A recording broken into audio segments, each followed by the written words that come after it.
જય સ્વામિનારાયણ. આજના દર્શન. જય ગણપતિ દાદા. જય કષ્ટભંજન દેવ. Good morning Gullabhai. જય સ્વામિનારાયણ. Good morning. જય સ્વામિનારાયણ. જય સિયારામ. જય શ્રી કૃષ્ણ. જય માતાજી. આપણે ઓસ્ટ્રેલિયાથી ફોન હતો કે આજે પાછળ આપણે કીટ આપી એ ભાઈનો ફોન આજે હતો કે મારે બીજી કીટ પણ આપી છે, તો કંઈ એવું હોય તો કહેજો. નાના ચોક્કસ અમે વાત કરશું. અને કે માજીઓ એકલા ઘણા બધા રહે છે અને બહુ બધું દિવાળી એ બધા લોકોએ આપ્યું, એ બધાનો ખૂબ ખૂબ આભાર. માજીઓને ખુશ કરી દીધા. મને એમ થતું હતું કે દિવાળી છે, માજીઓ ગરીબો બિચારા મીઠાઈ આતે, તો ભગવાનની દયાથી મીઠાઈ પણ બેને આપી. પછી કીટની જરૂર હતી તો કીટ પણ ભગવાનની દયાથી બધાને મળી ગઈ. જેને જરૂરિયાતમંદ હતા એને બધાને કીટ મળી ગઈ. અને પાછું ફોન આવ્યો કે હું કીટ મારે એક આપવી છે. અને બીજો એક ફોન એવો આવ્યો કે દાન અમે આપ્યું છે ઘણી જગ્યાએ, એ દાનનું શું થયું અમને ખબર નથી, કે કઈ રીતે વસ્તુ અમે જે પૈસા આપ્યા છે એની વસ્તુ પહોંચી છે કે નથી પહોંચી એ અમને ખબર નથી. પણ તમારી તે અમને જે કીટ આપી એ અમે પ્રોપર વિડીયામાં જોયું કે અમારું દાન જે અમે કર્યું છે એ આ જગ્યાએ પહોંચ્યું છે, વ્યવસ્થિત જગ્યાએ પહોંચ્યું છે. ભાઈ મારી યારે ઘણી વાર વાત કરી, પછી બેન હતા એણે પણ મારી યારે ઘણી વાત કરી, બધા વાત આ રીતે કરી. સાચી વાત છે ભાઈ. તમે કોઈ પણ વ્યક્તિ હોય કે તમે ડોનેશન કરો, જોવો અને પૂછો કે અમારું દાન જે અમે આપ્યું છે એ કઈ જગ્યાએ ગયું, એમ કરતા પહેલા વિચાર કરજો કે આપણું પ્રોપર જગ્યાએ જ દાન થાય છે ને એમ. એટલે એ ભાઈએ મને એમ કીધું કે નહીં, 100% તમને આપ્યું એ અમે જોઈએ છીએ અને લોકો બીજા આપે છે એ પણ અમે જોઈએ છીએ. કોઈ નામ બોલવાનું ન કહે તો આપણે એના ચીટીનું નામ બોલીએ છીએ. એ ભાઈ એવું કીધું કે નહીં, બહુ સરસ, તમે જો ના પાડો, કોઈ દાન દીધું હોય અને બોલ નામની ના પાડે તો તમે એમના સિટીનું નામ બોલો છો. એટલે મેં એ ભાઈને એક જ જવાબ દીધો કે તમને ખબર હોવી જોઈએ કે મેં ડોનેશન દીધું છે એ કઈ જગ્યાએ ગયું છે, બરાબર. એટલે ભાઈ ઘણી વાર વાત કરી. ખૂબ ખૂબ આભાર ભાઈ, ધન્યવાદ. અને ડોનેશન આવ્યું છે એ લોકો આપે છે ત્યારે અમે અહીંયા પહોંચાડીએ છીએ. ધન્યવાદ એ મારે એ વાતનો દેવો છે કે વિદેશની અંદર બેઠેલા લોકો છે એ અહીંના આપણે ઇન્ડિયાની અંદર જે કોઈ ગરીબો છે એનું વિચાર કરી અને એને થોડા જાજી સહાય આપે છે. ખૂબ ખૂબ આભાર તમારો આટલું સહાય લોકોને કરવા બદલ. અને ભગવાન તમને સુખી રાખે, સુખ શાંતિ આપે અને સાજા નરવા આપે ને તમારી તમામ મનોકામના પૂર્ણ કરે એવી મારી સોમનારાયણ ભગવાનના ચરણોમાં પ્રાર્થના. ગઈકાલે કે અમારે છોકરો આવ્યો છે, કારણ 2 ભાઈ વચ્ચે અમારે એક જ દીકરો છે. દીકરો આવ્યો તો એણે એવું કીધું કે કાકા દૂધીનો હલવો ખાવો છે, એટલે દૂધીનો હલવો બનાવ્યો તો ગઈકાલે. અને આજના બ્લોગમાં આપણે બતાવશું, કારણ કે અમારે છોકરા છે એને બહાર ખાવાની ટેવ નથી. નહીંતર અત્યારના છોકરા હોય બહારનું ખાય અને જે તે બીમારી થાય. પણ નહીં, અમારે છોકરો છે એને ઘરનું જ ખાવાનું. અને એને એમાંય પાછું એવું કે દેશી ખોરાક જ લેવાનો, અડદની દાળ, બાજરાના રોટલા, એવી વસ્તુ કરો એ એને વધારે ભાવે છે. એટલે ટૂંકમાં અમારી પાસે નહોતું એટલે નાનેથી નજી જોતો આવતો હતો અને આવું બધું ખાતો આવતો હતો. એટલે બહારનું કોઈ પણ પેલે પડીકા તે અમારા છોકરાએ કોઈ દી ખાધા નથી અને હજી પણ નથી ખાતા. કારણ કે નાનપણથી જે ખવડાવે એ છોકરાઓ ખાઈ શકે, એ વારે વારે માગે. પણ બહારની વસ્તુ બનતા સુધી ઓછી ખાવી જોઈએ. આપણે ઘરનું પ્રોપર શુદ્ધ અને ચોખ્ખું વસ્તુ ખાવી જોઈએ. એટલે કાલે એણે દૂધીનો હલવાનું કીધું તો દૂધીનો હલવો બહાર મળતો જ તો પછી અમે ઘેરે બનાવ્યો. કારણ કે અમારે જ ટેવ નથી બહાર ખાવાની, એટલે અમારા છોકરાઓને ટેવ નથી બહાર ખાવાની. એટલે દૂધીનો હલવો એના માટે ઘરે બનાવી દીધો હતો. મસ્ત હલવો બન્યો હતો. આજના બ્લોગમાં તમને બતાવશું. બરાબર, ગઈકાલે બનાવ્યો હતો એટલે આજના બ્લોગમાં તમને બતાવશું. જય સ્વામિનારાયણ. ચાલો જો બપોરે અમારા ગગુડિયા બગડીઓ જમવા બેસી ગયા છે. કહેવાય ગગુડિયો, પણ આમ ગગુડિયો તો નથી. હવે તો હળીખમ થઈ ગયો હશે. અને મસ્ત કે દૂધીના હલવાનો પ્રોગ્રામ હતો આજે. કેમ બન્યો છે? સરસ બન્યો. કેમ ને? જો આ ફૂલ ડીશ કેમ બન્યો છે દૂધીનો હલવો? ટોપ બન્યો છે, હજી સાકું હશે. કેમ બન્યો છે હલવો? મેં બનાવ્યો, મારે વખાણવા બન્યો છે હો. હે ને બા ભાઈઓ? બહુ ભાવે. બાને અટાણે તો બધું બહુ ભાવ છે. પછી બાને જ્યારે બનાવવાનું થાય ને તો કે બાપુ મારાથી ન બને.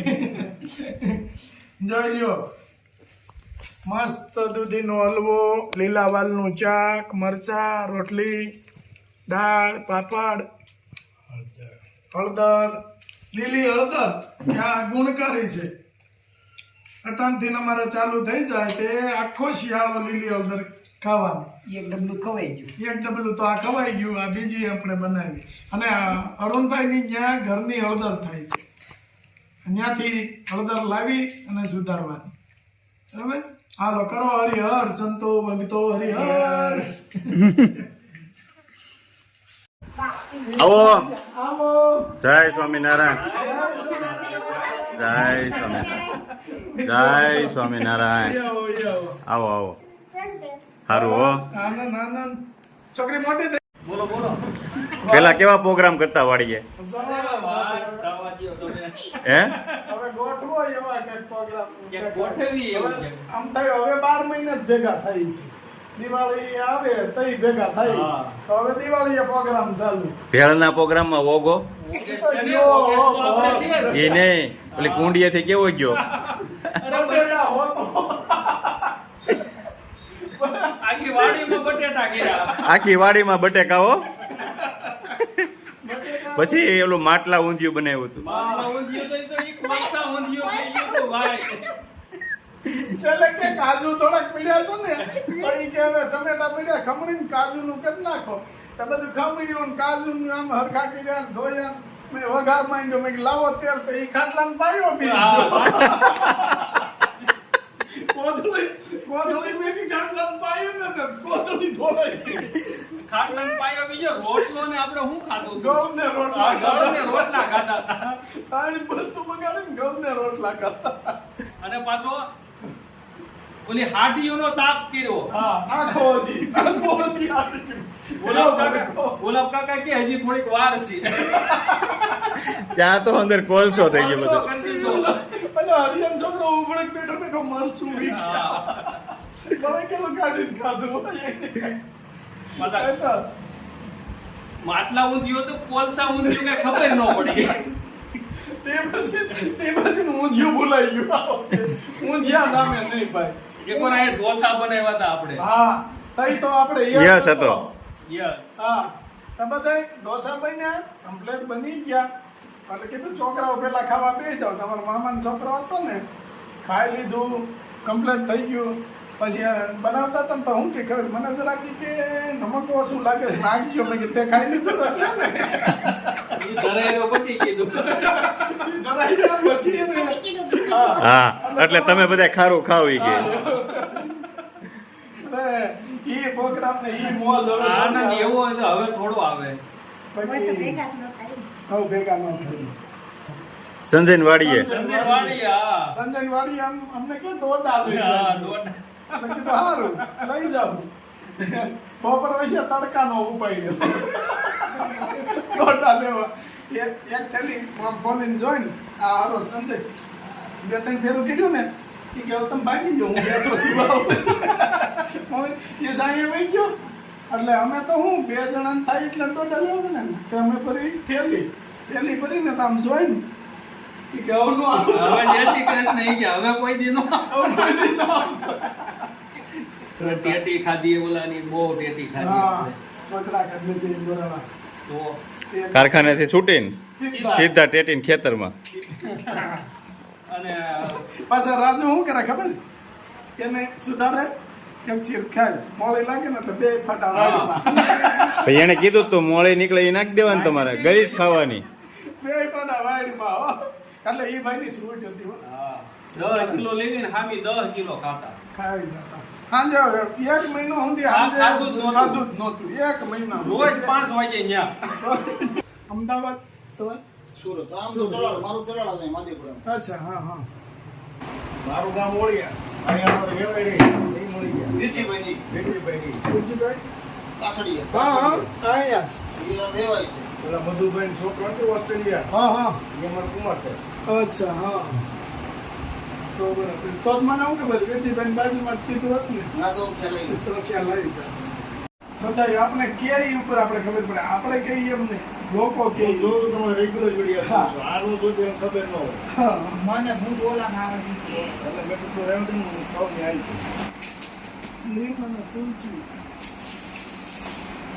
અમારે આ દિવાલ ઉપર છે ને અમે 5 જણથી ઓછું તો યાર ગુલિયર બંધ હોય ને પાછું હા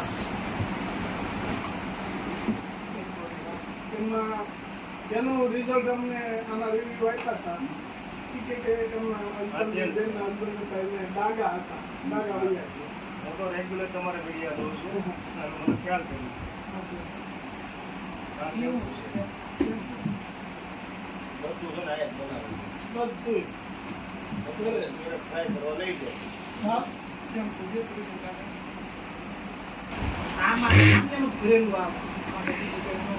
આ રેડી કમ્પ્લીટ માત્ર નાખવો પડે બીજું કઈ સીધું નહીં. માથામાં નાખો. અમારે લાયસન્સની પ્રોસેસ ચાલે છે એટલે લેબલ નથી હા. ચાલુ છે કારણ કે લેબલ એમણે માત્ર મારી ન હોય આ તેલ છે હા આ શેમ્પુ છે એમાં તમારે એક્સપાયરી ડેટ ને આમ તેમ બધું નાખવાનું આવશે બધું આવશે હવે ટૂંક સમયમાં જ આવી જ જાય ડુપ્લિકેટ કરવામાં તકલીફ છે આ તેલ કર્યું છે, નામ દર્શકે કર્યું છે આ duplicate. તેલનું નામ શું આપે રાજગુલાબ આનું નામ છે ઈ જ આવશે. આ ભાઈ નામ ગુલાબભાઈ ને ઓલા ભાઈ નામ રાજુભાઈ રાજુ. રાજ ગુલાબ નામ નાખે.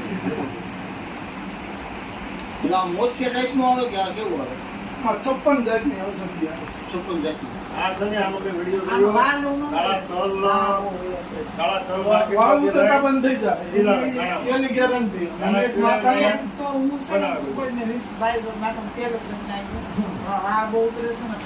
હા તો એ આને જે માથાના વાળ ઉતરતા બંધ થઈ જાય અને માથાનો દુખાવો એ બેમાં ખાસ કામ આપે છે અને અમારે અહીંયા જ ગામના જ આપણે તમે અશોકભાઈ કુરિયર વાળા હા એના આખા વાળ આખું માથું સફેદ થઈ ગયું અત્યારે બ્લેક થઈ ગયું એ વાપરે આ જ છે તેલથી હા તે પછી કનુભાઈ રામાણી હા એને બ્લેક થવા યોગેશભાઈ ભાઈ હા એને બ્લેક થવા મળ્યા મારા બા છે 80 વર્ષે બહુ ઓછું તેલ નાખે એને તો અંદરથી બ્લેક વાવ મળ્યા દેખાવા આખું 80 વર્ષ તો કેવા ધોળા મળ્યા